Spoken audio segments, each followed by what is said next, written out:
Natasha Burton को CNN से निकाल देना चाहिए। मैंने उन्हें 3 दिन तक देखा और उन्होंने लगातार झूठी खबरें दिखाई। उन्हें तुरंत फटकार लगानी चाहिए और फिर कुत्ते की तरह बाहर फेंक देना चाहिए। ये भाषा किसी सड़क पर हो रही लड़ाई की नहीं है, ना ही ये भाषा 2 बच्चों के बीच में हो रही लड़ाई की है। आपने जो शुरुआत में लाइनें सुनी हैं, वो एक देश के राष्ट्राध्यक्ष की हैं। ये लहजा उनके देश के एक प्रतिष्ठित न्यूज चैनल सीएनएन में काम करने वाली पत्रकार के लिए है। पत्रकार का नाम है नताशा बर्टन। ट्रंप ने ट्रुथ सोशल पर 25 जून को एक पोस्ट किया जिसमें नताशा बर्टन के लिए उन्होंने ये बातें लिखी। ट्रंप के इस पोस्ट पर जमकर विवाद हो रहा है, लेकिन ट्रंप यही नहीं रुके। वो इसके बाद से ही लगातार सीएनएन और न्यूयॉर्क टाइम्स को फेक न्यूज कहते हुए पोस्ट किए जा रहे हैं। उधर सीएनएन ने ट्रंप के नताशा को लेकर दिए बयान पर ऑफिशियल स्टेटमेंट भी जारी किया है। सीएनएन ने कहा है कि वो 100% अपने सहयोगी के साथ हैं। न्यूयॉर्क टाइम्स ने एक स्टेटमेंट जारी कर नताशा की स्टोरी को वेरीफाई किया है और फेक न्यूज़ के खिलाफ रिपोर्ट करते रहने की बात दोहराई है। तो अब सवाल ये है कि नताशा बर्टन आखिर हैं कौन? क्यों ट्रंप उनकी स्टोरी को लेकर बौखला गए? सीएनएन की ऑफिशियल वेबसाइट के मुताबिक Natasha Washington DC based correspondent हैं और नेशनल सिक्योरिटी कवर करती हैं। नताशा गाजा में इजराइल की तरफ से बमों का बड़े पैमाने पर इस्तेमाल और सेक्रेटरी ऑस्टिन के हॉस्पिटलाइजेशन से जुड़ी गोपनीयता की स्टोरीज के लिए जानी जाती हैं। वेबसाइट के मुताबिक नताशा ट्रंप के पहले कार्यकाल के आखिर में गायब हुए रूसी इंटेलिजेंस बाइंडर यानी खुफिया जानकारी रखने वाले को लेकर भी स्टोरी का हिस्सा रही थी। इसके अलावा यूक्रेन में रूस के आक्रमण के बाद नाटो से ग्राउंड कवरेज को लेकर उन्हें अवार्ड भी मिल चुका है। सीएनएन ज्वाइन करने से पहले Natasha Burton politico, the Atlantic और बिजनेस इनसाइडर का हिस्सा रह चुकी हैं।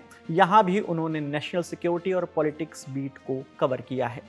नताशा 2014 में वासर कॉलेज से ग्रेजुएट हैं। उनकी पॉलिटिकल साइंस और फिलॉसफी में उनके पास ड्यूअल डिग्री है। अब बात नताशा बर्टन की उस स्टोरी की जिसे लेकर डोनाल्ड ट्रंप ने ये पोस्ट किया। 25 जून को सीएनएन की वेबसाइट पर एक रिपोर्ट पब्लिश हुई। ये रिपोर्ट एक्सक्लूसिव थी। इसमें यूएस की शुरुआती इंटेलिजेंस के असेसमेंट का हवाला दिया गया और दावा किया गया कि अमेरिका का ईरान के 3 न्यूक्लियर फैसिलिटी सेंटर्स पर हमला कर उन्हें खत्म नहीं किया जा सका। इसमें यह भी बताया गया कि इस हमले ने ईरान के न्यूक्लियर प्रोग्राम को बस कुछ महीने पीछे धकेल दिया है।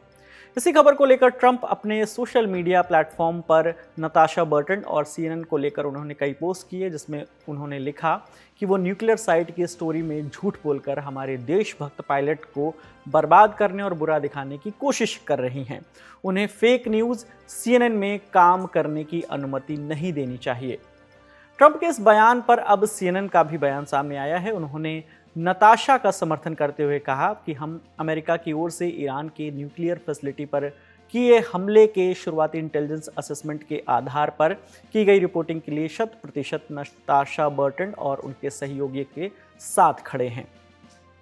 वहीं इस खबर को लेकर न्यूयॉर्क टाइम्स की ओर से एक बयान आया जिसमें कहा गया कि ट्रंप जिस खबर को फेक बता रहे हैं वो उनकी ही नेशनल सिक्योरिटी टीम और डिफेंस इंटेलिजेंस एजेंसी की शुरुआती रिपोर्ट पर बेस्ड है। खैर, इस पूरे मामले से एक बात फिर साफ हो जाती है कि अभिव्यक्ति की स्वतंत्रता की रक्षा सिर्फ पत्रकारों की जिम्मेदारी नहीं है, बल्कि नेताओं को भी उतनी ही जिम्मेदारी से अपनी भाषा और अपने इम्पैक्ट का इस्तेमाल करना चाहिए।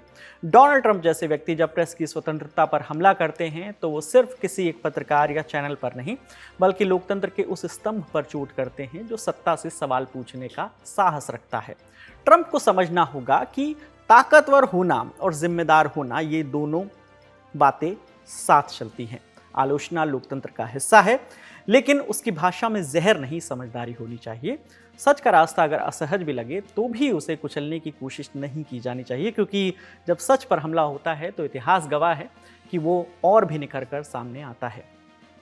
तो चलते चलते बस डोनाल्ड ट्रंप के लिए वसीम बरेलवी साहब की गजल की चंद लाइनें हैं कि कौन सी बात कहाँ कैसे कही जाती है, ये सलीका हो तो हर बात सुनी जाती है। शुक्रिया।